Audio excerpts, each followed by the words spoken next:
Questions. We'll start. Okay. What is epsilon naught? So permittivity of free space. How do you find dimension of epsilon naught? How do you find? Okay. What? So from kk, it'll be opposite of kk unit. So it'll be Coulomb square by Newton meter square, and then Newton, force ka dimension. Then you'll add L square, and Coulomb will be ampere in ampere by time. So Why is Coulomb ampere into time? So current is charged by time. So correct. Okay. Next is why is Coulomb force called a central force?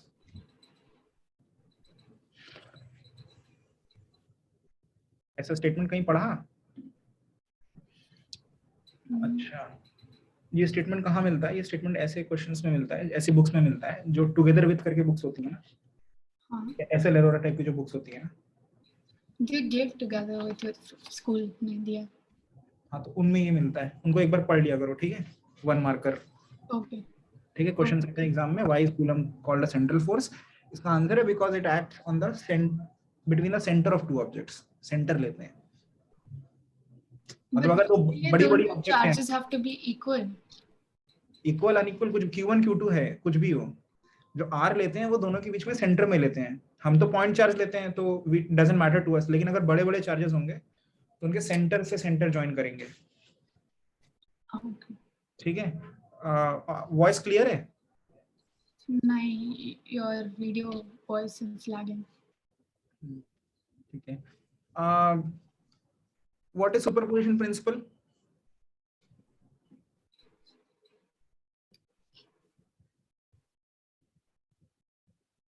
Don't know.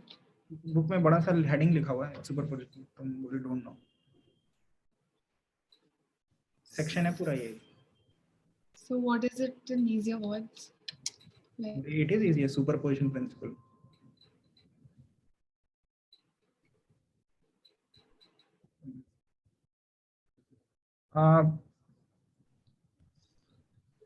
In Coulomb, when you write Coulomb's law in vector form, can you tell me the expression क्या होता है वो? So vector is equal to magnitude of vector into unit vector. तो हाँ बोलो। Yes. तो f का vector will be equal to k q1 q2 by magnitude of r2 minus r1 या r1 minus r2 पूरा magnitude का square into the vector by the magnitude of r2 minus r1 again. ठीक है। इसमें नीचे magnitude of r2 minus r1 cube होता है कि स्क्वायर होता है? सब बाद में क्यूब हो जाएगा जब यूनिट वेक्टर मल्टीप्लाई करेंगे। Very good, very good. ठीक है, अभी ये बताओ कि नेक्स्ट क्वेश्चन, सपोज नोटबुक में बना लो, नोटबुक में एक नोटबुक लो, उसमें 0,0 पे एक चार्ज रखा है Q। ठीक है, can you repeat? I said 0,0 पे चार्ज रखा है Q प्लस Q। 10,0 पे एक चार्ज रखा है प्लस 4Q। ठीक है। अप्रोक्सीमेटली निकालने की जरूरत नहीं है, अप्रोक्सीमेटली बताओ कहाँ पे होगा जहाँ पे इलेक्ट्रिक फील्ड जीरो होगी, किस पॉइंट पे? वॉइस ओके, अभी तक जो बोला वो रिपीट करो। 0,0 पे does plus Q and 10,0 पे does plus 4Q. Give me 1 minute, okay? Okay.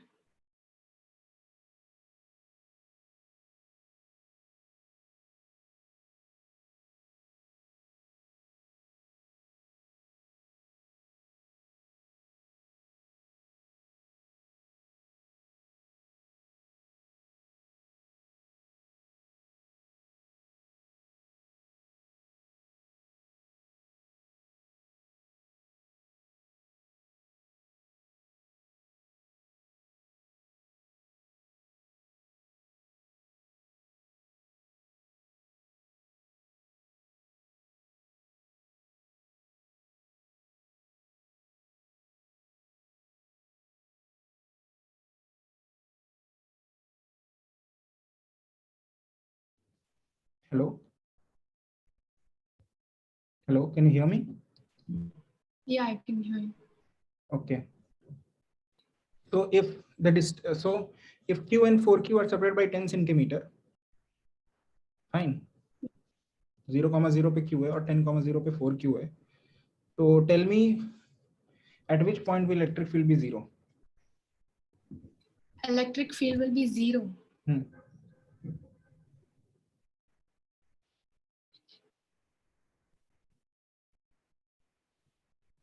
So between Q and 4Q, when x-axis 0 to 10 के बीच में.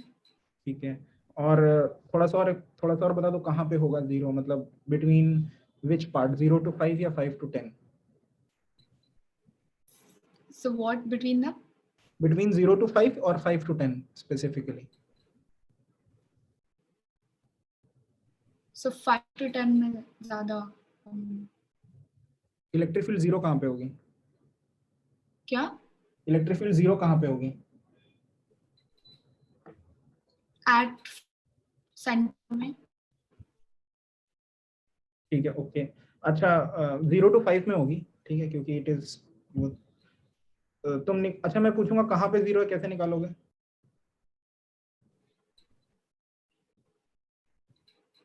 So पहले दोनों के इलेक्ट्रिक फील्ड्स निकाल के उसके वो छोड़ के जहाँ हो. ठीक है. हाँ, नहीं आता, मतलब ये तो कैसे नहीं, ये कैसे नहीं आता? ऑब्जेक्टिव कर रखे हैं ना तुमने सारे? So no, जो लास्ट PDF दिया था उसका बाकी अभी. ओके. तो okay, objectives.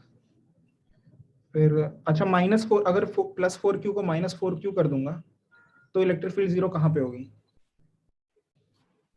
Beyond -4Q.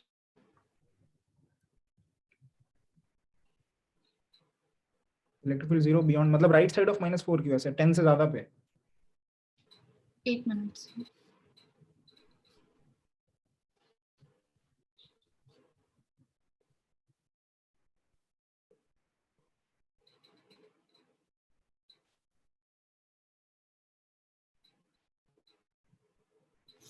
So -4Q के आगे और +Q के पीछे. दोनों जगह पे होगी? नहीं होंगी. क्या होगा फिर, पूरा बोलो तुम. So I mean कि बीच में इलेक्ट्रिक फील्ड सबसे ज्यादा होगा क्योंकि दोनों का अट्रैक्शन में होगा. एंड देन उसके ऑपोजिट साइड्स नहीं होगा. इलेक्ट्रिक फील्ड 0 कहाँ पर होगी, ये पूछ रहा हूँ, किस रीजन में होगी? लेफ्ट ऑफ 0, बिटवीन 0 to 10, या फिर right of 10? So right of 10 and left of 0 both. इसका भी आंसर गलत है. एक ही जगह पे होगी, वो लेफ्ट ऑफ 0 होगी, राइट ऑफ 10 नहीं होगी. ठीक है, तभी तुमको इलेक्ट्रिक फील्ड 0 कहाँ होता है ये निकालना नहीं आता है, मतलब.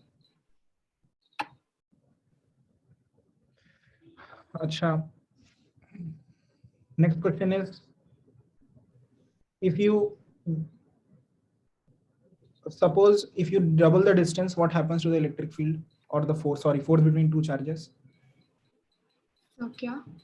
If the distance between two charges is doubled, what happens to the force between those charges? I just heard what happens between the force of two charges. If the distance between two charges is doubled, Okay. what happens to the force between them?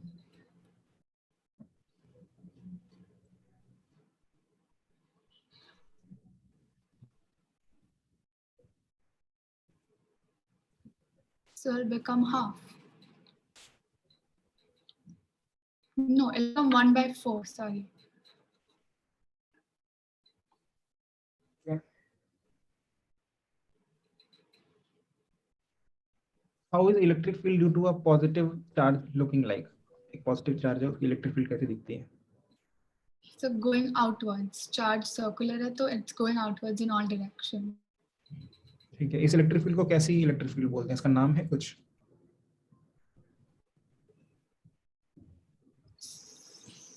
So you write EF.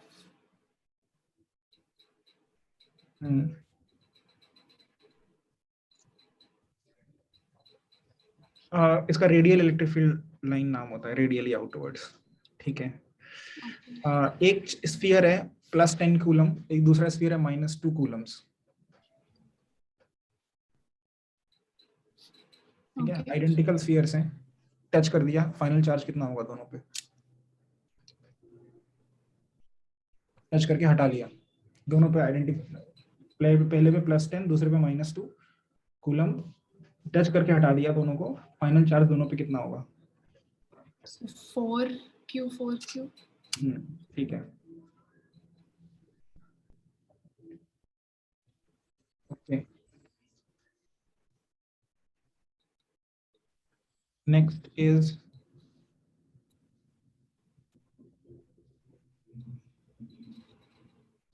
Electric field. एक electric field हो गया। Explain why is repulsion a sure parameter of presence of charge and not attraction? So can you Explain why repulsion is a sure parameter of presence of charge, whereas attraction is not.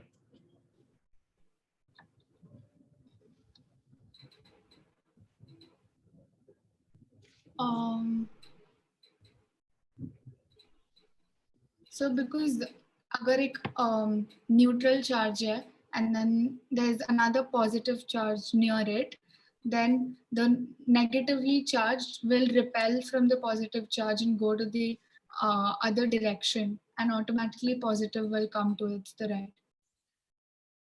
Question का मतलब क्या है वो बता, explain करो। So you asked charge, how is like repulsion good? Like how is it a parameter to explain charge and not attraction? Explains the presence of charge, कि charge है किसी बॉडी पे, वो रिपल्शन श्योर होता है बताने का कि उस पे चार्ज है, अट्रैक्शन से पता नहीं चलता कि उस पे चार्ज है कि नहीं। ये है क्वेश्चन का मतलब। So क्योंकि repel करेंगे ना, because it's near, so repel to the positive charge.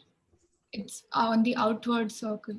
अच्छा ठीक है, जो तुमने बोला ना, एक पॉजिटिव चार्ज है और एक अनचार्ज बॉडी है, दो बॉडीज हैं, एक पॉजिटिव है और एक अनचार्ज है। ठीक है, इनके बीच में क्या होगा? अट्रैक्शन होगा, नहीं होगा, क्या होगा? जीरो अट्रैक्शन, रिपल्शन या अट्रैक्शन, क्या होगा? Between neutral and positive. हाँ, charge body. So voice cut.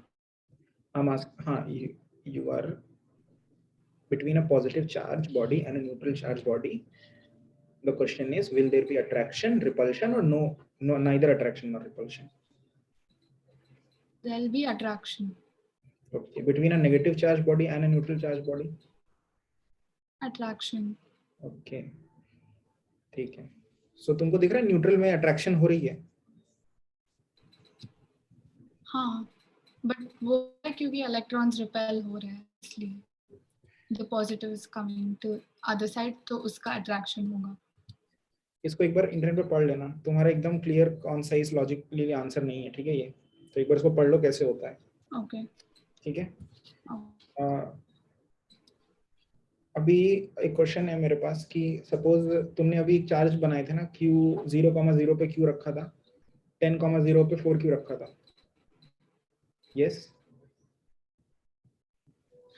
I'll repeat 0,0 पे Q रखा था, तुमने रखा था ना अभी, वही वाला क्वेश्चन है।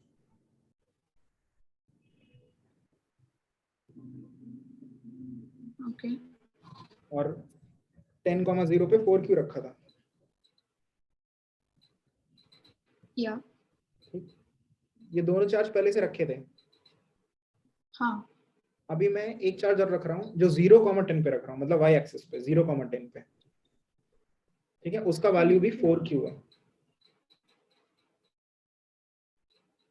Okay. इस 4Q के चार्ज पे इलेक्ट्रिक फील्ड कैसे होगी, नेट कैसे निकालेंगे, या फोर्स इस पे कितना होगा वो बता दो। The force on this plus 4Q which is kept at 0,10।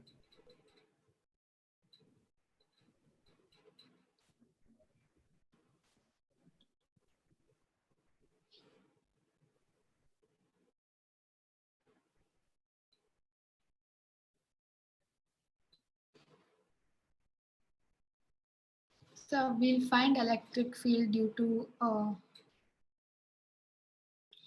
plus q first plus 4q और उसको add